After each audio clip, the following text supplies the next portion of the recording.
एक बार एक आदमी अपनी समस्याओं से परेशान होकर यही सोचने लगा कि अगर मुझे भगवान मिल जाए तो मैं उनसे ज़रूर पूछूंगा कि इतनी समस्याएं मुझे क्यों दी हैं जिनसे मैं निकल ही नहीं पा रहा हूँ। और एक दिन वह आदमी बीमार पड़ गया और बीमारी में बहुत ही ज़्यादा परेशान हो गया और उससे सभी घर वाले भी परेशान हो गए क्योंकि बहुत ही ज़्यादा बीमार पड़ गया था वह व्यक्ति। और यही सोच रहा था कि अगर भगवान मुझे मिल जाए तो मैं ज़रूर पूछूंगा कि मुझे इस समस्या में उन्होंने क्यों डाला है।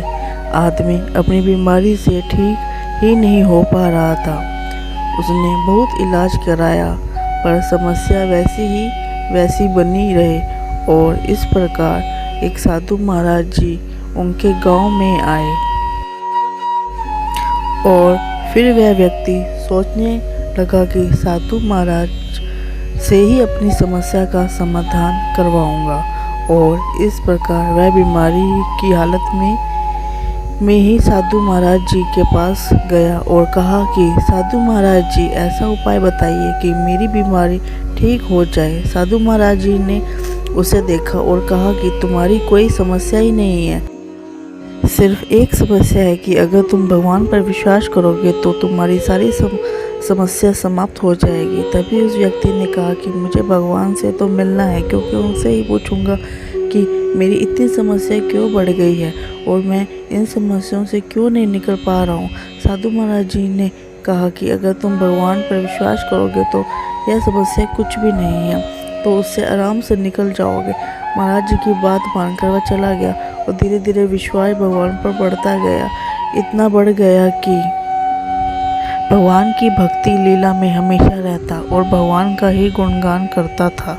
और धीरे धीरे उसकी बीमारी भी ठीक हो गई और उससे भगवान से अब कोई भी शिकायत नहीं रहती।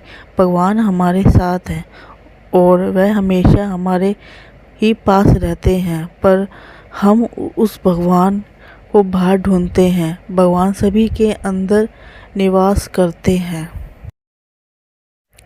अगर आप भी भगवान से सच्चे मन से प्रार्थना करते हैं तो वह आपकी बात हमेशा सुनने के लिए तैयार रहते हैं।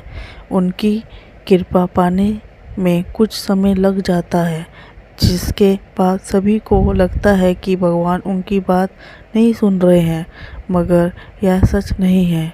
भगवान सब ही की बात सुनते हैं, मगर आप उनका ध्यान सच्चे मन से लगाते हैं। अगर आपको यह कहानी पसंद आई है तो शेयर ज़रूर करें। धन्यवाद।